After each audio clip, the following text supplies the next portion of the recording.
মা, বিরিয়ানি রান্না করবে? কতদিন হলো বিরিয়ানি খাই না। না রে, আজকে রান্না করব গোবিন্দভোগের কিমা রাইস, যেটা খেতে বিরিয়ানির থেকে অনেক বেশি টেস্টি। তাই? তাহলে তুমি কিমা রাইসই করো। ঠিক আছে, তাহলে চলো সবচেয়ে বেশি স্বাদের পারফেক্ট জর্জরে কিমা রাইস আমি কিভাবে তৈরি করি সেটা তোমাদের সাথে শেয়ার করব। আর সেই জন্য অবশ্যই লাগছে গোবিন্দভোগ চাল। আমি এখানে হাফ কেজির মতো গোবিন্দভোগ চাল নিয়েছি। তারপর এটাকে খুব ভালো করে ধুয়ে নিব। ধুয়ে 10 থেকে 15 মিনিট ভিজিয়ে রেখে তারপর পানিটা ঝরিয়ে নিব। আর এখানে রয়েছে চিকেন কিমা। চিকেন কিমার সাথে দিয়ে দিব কিছু উপাদান। সেখানে প্রথমে দিয়ে দিব টক দই, দিয়ে দিব হাফ চামচের মতো শুকনো মরিচের গুঁড়ো আর হাফ চামচ গোলমরিচের গুঁড়ো দিয়ে দিলাম। এবার সবগুলো উপাদান খুব ভালো করে কিমার সাথে মিশিয়ে নিতে হবে। একটু সময় নিয়ে ভালো করে মিশিয়ে নিতে হবে। আর আমি এই সম্পূর্ণ রান্নাটা করছি হাফ কেজির মতো নিয়েছি চাল। এখানে হাফ কেজির থেকে একটু কম আছে চিকেন কিমা। আর তোমরা চাইলে কিন্তু সব কিছু বাড়িয়েও নিতে পারো, সেক্ষেত্রে মশলাগুলো বাড়িয়ে দিতে হবে। তো দেখো, কথা বলতে বলতে আমি খুব ভালো করে চিকেন কিমার সাথে মশলাটা মাখিয়ে নিয়েছি, সাইডে রেখে দিব। এবার রান্নাটা শুরু করব। সেজন্য চুলায় বসিয়ে দিলাম একটি প্যান, আর তাতে দিয়ে দিলাম পরিমাণ মতো তেল।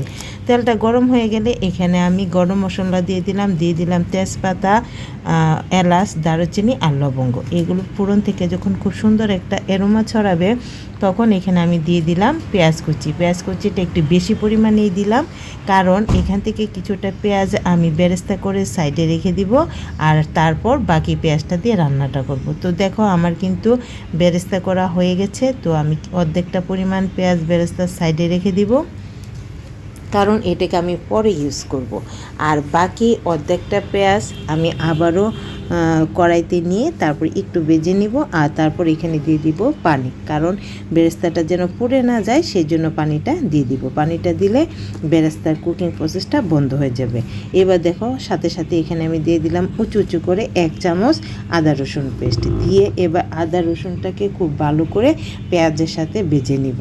তো পেঁয়াজের সাথে যখন আদা রসুনটা খুব ভালো করে ভাজা হয়ে যাবে, সে পর্যায়ে এখানে আমি দিয়ে দিলাম কয়েকটি কাঁচামরিচের ফালি। আমি মাঝখান থেকে কাঁচামরিচটা ফালি করে নিয়েছি, সেটা দিয়ে দিলাম। দিয়ে এবার আবার একটু নেড়েচেড়ে ভেজে নিব। এতে করে কিন্তু খুব সুন্দর একটা অ্যারোমা ছড়াবে। তো দেখো, খুব ভালো করে সব কিছু ভাজাভাজি হয়ে গেছে।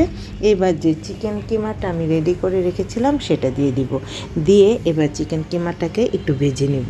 প্রথমে কিন্তু চিকেন কিমাটা জর্জরে হয়ে যাবে না, একটু আঠালো আঠালো মনে হবে, কিন্তু কিছুক্ষণ সময় ধরে ভাজতে থাকলে তখন দেখতে পাবে যে কিমাটা একদম জর্জরে হয়ে যাবে। তো নাড়াচাড়ার এক পর্যায়ে যখন দেখবে যে একটু ভাজাভাজি হয়ে গেছে, সেই পর্যায়ে এখানে আমি দিয়ে দিব 2 চামচ বিরিয়ানি মশলাটা দিয়ে দিব। এতে করেই কিন্তু খেতে সবচেয়ে বেশি টেস্টি হবে। সবাই অবশ্য বিরিয়ানি মশলাটা দেয় না, কিন্তু একবার আমার কথায় বিরিয়ানি মশলাটা দিয়ে দেখো খেতে কতটা টেস্টি হবে। তো দেখো, বিরিয়ানি মশলাটা দিয়ে আমি কিমাটাকে কিন্তু একদম জর্জর করে খুব ভালো করে ভেজে নিয়েছি। এরপর যে এখানে আমি অ্যাড করে দেব আগে থেকে পানি ঝরিয়ে রাখা গোবিন্দভোগের আতপ চালটা দিয়ে এবার চালটা প্লাস কিমাটা খুব ভালো করে ভেজে নিব। এতে করেই কিন্তু খুব সুন্দর করে কিমার সাথে প্লাস চালের সাথে সব কিছু মিলেমিশে ফ্লেভারফুল হয়ে একদম একাকার হয়ে যাবে। তো সব কিছু যখন খুব ভালো করে ভাজা হয়ে যাবে, সে পর্যায়ে এখানে আমি দিয়ে দিব 1 প্যাকেট গুঁড়ো দুধটাকে দিয়েও খুব ভালো করে সব কিছুর সাথে নেড়েচেড়ে আবারও মিশিয়ে নিব। আর সব কিছু খুব ভালো করে নেড়েচেড়ে মিশানো হয়ে গেলে আমি আগে থাকতেই কিন্তু পানি গরম করতে বসিয়ে রেখেছিলাম। যতটুকু চাল তার ডাবল পানি, এটা তো তোমরা সবাই জানোই কমন হিসাব। তো সেই হিসাবেই আমি এবার পানিটা অ্যাড করে দিব। এখানে আমি 1 লিটারের মতো পানি দিয়ে দিলাম। দিয়ে এবার খুব নেড়েচেড়ে, পানি দেওয়ার সাথে সাথেই নেড়েচেড়ে সব কিছু ভালো করে মিশিয়ে দিব, যেন কোনো মতেই চালটা দলা পেকে না যায়। তো দেখো, সবটা খুব ভালো করে কিন্তু নেড়েচেড়ে মিশিয়ে দিয়েছি। এরপর যে এখানে আমি অ্যাড করে দিব পরিমাণ মতো লবণটাও দিয়ে দিব, আর সাথে একটু চিনি দিব। এতে করে স্বাদের ব্যালেন্সটা খুব বেশি পারফেক্ট হবে।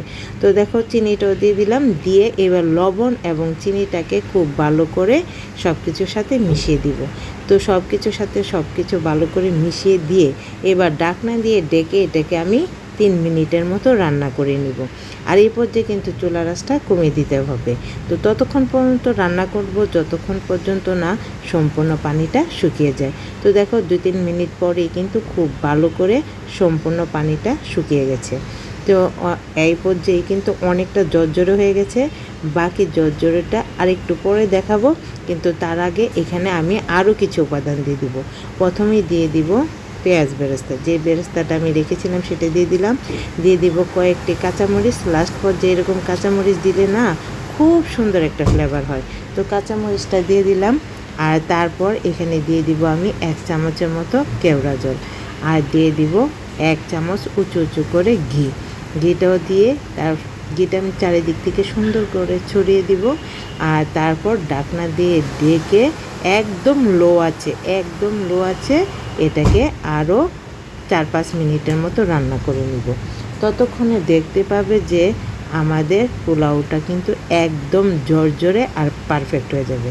আমি আজকের মেনুতে তোমরা কিভাবে পারফেক্টলি পোলাও বা কিমা রাইস বা বিরিয়ানি তৈরি করতে পারো সেটা কিন্তু তোমাদের সাথে শেয়ার করার চেষ্টা করেছি। তারপরেও যদি কোনো প্রশ্ন থাকে তোমরা কিন্তু কমেন্টে জানাতে পারো।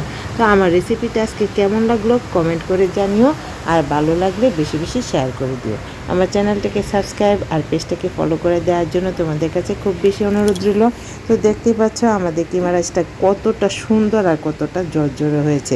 খেতেও কিন্তু অস্বাভাবিক টেস্টি হয়, এবং সত্যি বলছি আমার মনে হয় বিরিয়ানির থেকেও বেশি টেস্টি, কারণ বিরিয়ানিতে তো শুধু মাংসগুলো আলাদা আলাদা থাকে, আর এখানে কিমা করে দেওয়ার ফলে প্রত্যেকটা কামড়ে কামড়ে তুমি মাংসের স্বাদ পাবে, যার কারণে খেতে হয় অসম্ভব টেস্টি। তো আমার এই আজকে কিমা রাইস খেয়ে যে বিরিয়ানি খেতে চেয়েছিল তার কমেন্ট কি সেটা তো শুনতে হবে, তাই না? তাহলে সেটা শুনো। মা, সেই মজা, বিরিয়ানির থেকেও মজা। থ্যাংক ইউ, সবাই ভালো থেকো, টাটা।